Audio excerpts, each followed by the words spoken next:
construction industry in Nigeria, just like every other sector, has been affected with corruption. That's just the truth. And as a professional, most people want me to start with the structures and everything, which I will go into. But I want to start with the government. Every sector and every field is being regulated by the government. Now, when regulations and rules are not adhered to, there's always a problem. And who is going to make all these rules to be adhered to, is the government. Between 2006 and 2012, we had over 180 something building collapse in Nigeria. And Lagos, being the mega city, like they say, has over 61% of the shares. And some prominent one was the one at Ikotun synagogue, which over 100 people lost their life.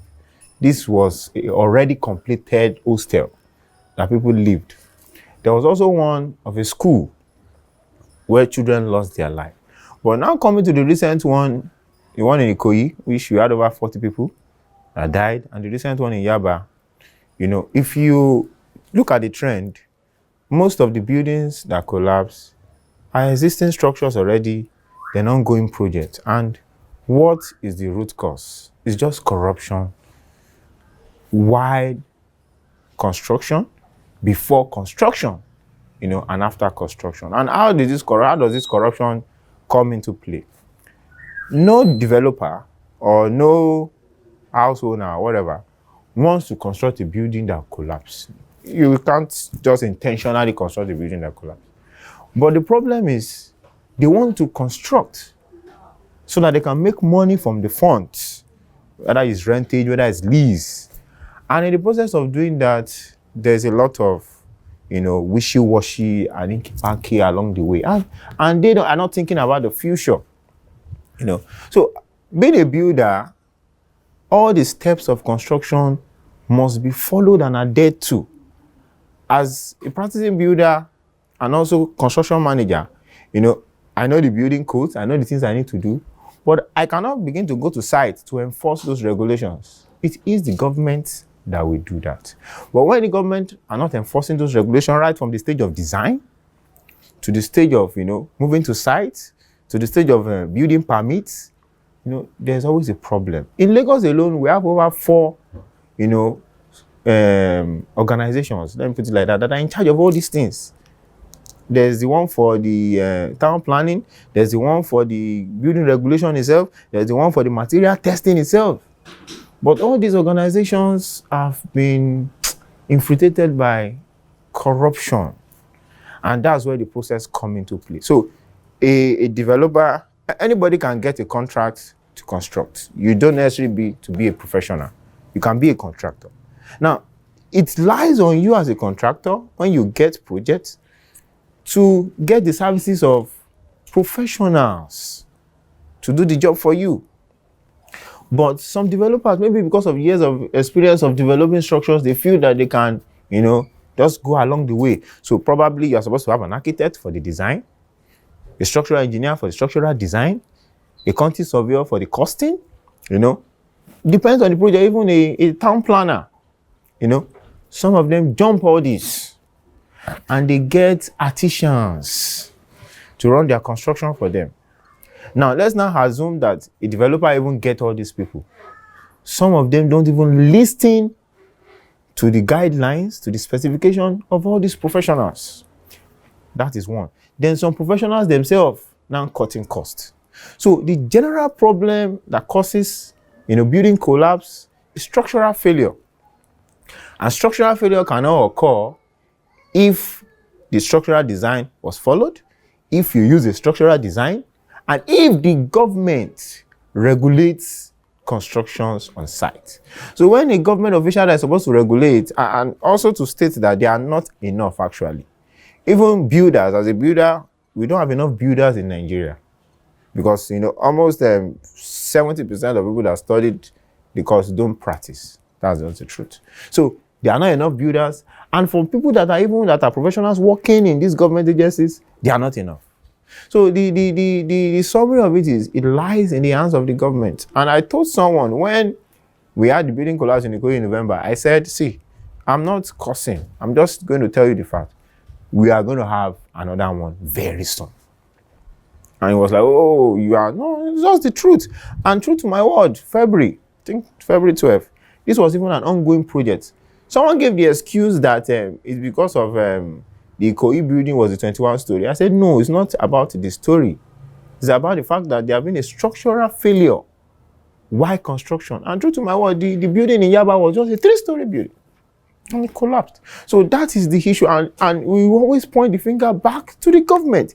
Because in every sector, there are people that want to make extra money to cut costs and all that.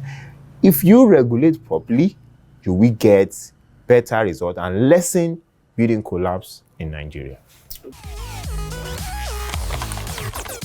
Start from the design stage. Now, the normal thing in Nigeria is there's the real estate, sector, and put it like that.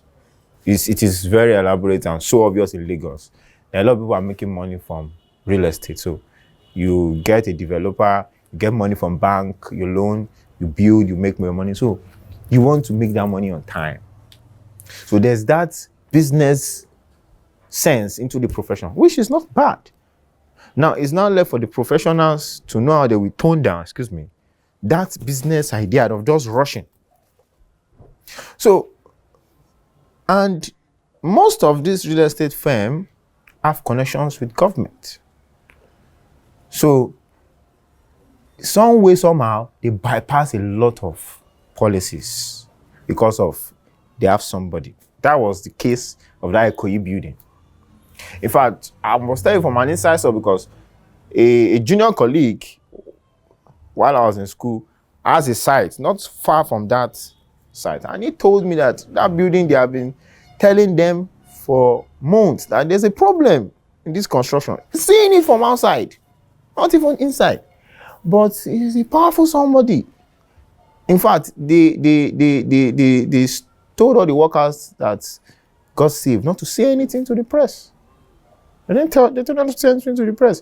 So they get approval through the back door. That's where the problem starts, just because they want the construction to start. They get design approval, they get structural approval, and they move to site. That is where the problem starts from. And those approval does not come without you grazing someone's palm. And who are the people giving approval? It's the government. It's not me, it's not citizens. If someone will not bring a bulldozer to your site as a citizen and you say, no, stop building, you don't have that power. So that is where the problem starts from. Now, after even getting approval through the back door, it now lies on you to make sure you do a proper work. Now, the government agency that I mentioned earlier also have the power to monitor construction on site. Approval goes beyond just approving in the office, on site. So when you are doing a foundation right now, at a point where you are doing your concreting, your reinforcement, you test. You check for structural strength. You do a cube, you send it to the lab, you test. Oh, this concrete is strong enough. We can use it, go ahead. At every point there's test. People bypass those tests. There's an agency in charge of material testing in this state. A Lagos State government agency. People bypass those tests. So you are doing your foundation, which foundation is the major part of the building. Carrying all the load. You bypass the test. You move to the next floor. You are doing your pillars. You are bypassing the test. You keep on doing it. And they just manage and hand. In fact, I tell people there are a lot of projects, a lot of waiting to fall down in this country. Now, why some people are lucky is because of they build maybe bungalow. There's what we call settlements. Those are things that cause building collapse. Foundation failure, structural failure, settlement, natural disasters. Fortunately, we don't have natural disasters in Nigeria. We are quite lucky. We don't have natural disasters, but still yet, the people are disasters. The government are disasters. So this natural disaster, differential settlement. So a bungalow building, a low building, always have this and I will not call it luck, but I'll call it just the way the building is stationed. It settles in a differential way. So when a building settles, you see a building that sinks, it won't collapse, it will just sink. And people will just be managing it like that. But when it is a story building and there's a sinking, or there's a movement, a structural movement in the pillar, or there's a crack, a deep crack on the wall, it's beginning to lose gradually. Building failure. That means the elements, the components are no longer binding, and there will be a collapse. So all this way from the government, the bribing, and they just collect the bribe, they go. They don't know that problem will happen. So when building collapse and we all begin to act like we are surprised, I begin to wonder, why are you surprised? Now, what was done concerning the 21-story building that came down in November? The Lagos government suspended the general manager of this last back, suspended him. They had a panel headed by NIOB and some other agencies. They did the panel they set up, but nothing was done. Apart from the man that was suspended, contractor, nobody was held responsible. The architect, nobody was. Even the structural engineer that designed that project told them to stop work at the time. They didn't listen. Nobody was held responsible. They just moved on like that. So that is the problem. So I just see it as it's laziness.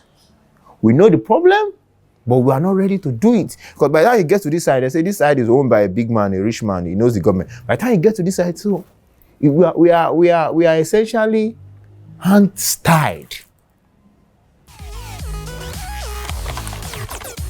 I have rejected projects because the client rather, is saying, no, don't buy that material. Just help me to buy it. I'll manage it. I've rejected projects because I don't want you to come back to me and tell me, oh, this is what I'm facing. So it is in every country, and it's in every that they are substandard materials. We call them different names. They are also materials, not that they are not materials, but they are substandard. And they can work in some projects, they cannot work in some projects. So if your project is a high-rise building, a wide building, because we have high-rise building and we have large building, large construction that goes through a large expense of site, you have to make sure you get the best materials. The best materials. Granite, sand, sharp sand, fine sand, all these materials, they are substandard one. Now, anybody can make mistake to get terrible materials. That's just the truth. The contractor you are using to get your material today that is very, very good. I will give you a personal example that I experienced. Tomorrow, he can begin to give you a terrible one. So, but when you know the texture, you touch, you say, no, you like it, but you tell them, and that's the language you speak to them. They will understand you know about the materials because of years of experience. So, and the price differs. I don't touch the price when my artisans gives me price of material. I don't joke with it. Say, don't buy terrible material from me. I'm going to reject it. So construction managers have to be very strict with that. But when you are reducing the price of the materials and you reduce their price, no problem. They will collect the money and they will buy terrible ones for you. And this is the truth. In as much as we are professionals, the direct users of this material, that is, the masons using the block, using the cement, knows materials more than you, even though you are a professional. But some professionals, they say, no. So you make them to be responsible for that material. If this project is not good, you are the one that got that material, be responsible for it, and you fall for it. They will never buy terrible materials for you. So sometimes I'm just in my house and I'm controlling purchase of material with my methods. But it doesn't matter when they bring it, I still check to make sure it's standard material. So it is not, there's no hard and fast rule about material. A very competent contractor that his name is popular can give you terrible material. You just have to make sure you are monitoring what you are getting. And professionals know. But people too want to cut costs. So when a professional is getting material, from the money of the material, he also wants to put something in his pocket. In fact, I don't even smell that area. I'm going to get my consultation fee, my professional fee. I don't need to get money from that. So that is just the thing. But they are in your block. They are terrible blocks. They are good ones. Cement, they are terrible ones. They are good ones. Sharp sand, granite. When you see a granite that there's so much sand in it, you know that it's not original. That is a language. If you see a granite or a gravel, smooth and clean, know that it was properly produced. So professionals know these things, but people just want to just get any materials and they do the job. So that is the challenge. And who can also help us to curb substandard material? It's still the government. Every contractor in charge of selling materials, whether it's granite or gravel, have to go through the SON to make sure they are checking them, monitoring what they are selling. That is it. And you are using all these materials, you make sure you go for the right one. Whether we like it or not, they will continue to be substandard material. Disasters that causes building collapse, but they are very minimum in Nigeria. Earthquake, high wind, erosions. But all these things that I mentioned, scientists and professionals have made new discoveries on how to manage it. There are earthquakes in China that the building is not going down. They have made so many ways to manage it. High wind, erosions, there are ways to manage it. Now, another thing that causes so much collapse in Lagos specifically is because of our swampy land. And when you have a swampy land, there's a solution. You have to dig much deeper to get a solid ground, because soil movement, the foundation has to stand. You have to dig very well. And in some place, I did a construction somewhere that we could not use blocks to set our foundations. We had to use boulders. Boulders are heavy stones, because as much as we dig, as much as we brought water from that place, it was still swampy. And the building is still standing today. I'm talking about a building of 2013, it's still standing fine, today. So what are we talking about? Those natural things even have remedies, but we have less natural disasters. Most of the issues of collapse in Nigeria, in Lagos, are not natural disasters. They are human disasters. First I'm going to lay down. I also going to be very sincere. You see, I was in a meeting with professionals, I think last year or 2 years ago, and I met a very senior colleague now. And he said they have given the government so many ideas on how to curb these things. Some of them, the government even paid for it. But when they collect it, they just put it aside after paying huge money for it. So basically, many of them are actually tired. So when there's a collapse, what the NIOB and some other organization does do is they just hold a press conference and tell the government, these are things you need to do, let's do this. After that, that's where it ends. I've been going in circles. While we're in school, I remember our lecturer used to tell us that doctors save lives and they can also help life. But you see, as a builder, as a construction officer, you can kill people at once just by an error in construction. So it's a very big issue. So the solution is simple. It is simple.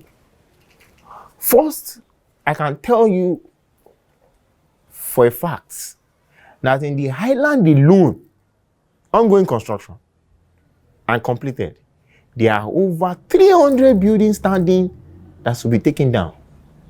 Taken down. I'm not talking about that. You have to take it down. When there are not enough professionals or enough personnel in all these agencies of the government, we do consult with NIOB, Carbon, the Architectural Association, and set them out, maybe a month, 3 months, pay them their fee, let them go around and inspect buildings in Lagos. And not just mark, with just marker and say, oh, take it. No. They mark and they register those buildings with address and publish it. That this one, you take it down. This one, this is what to do. This one. And after they have done that, the government should set out. Because these things keep occurring because there have never been any real punishment Nothing happened to those that constructed synagogue. Nothing. I'm telling you for a fact. Nothing was done to them. Their license was not taken. They are still constructing. Same thing with the one at Ikoyi.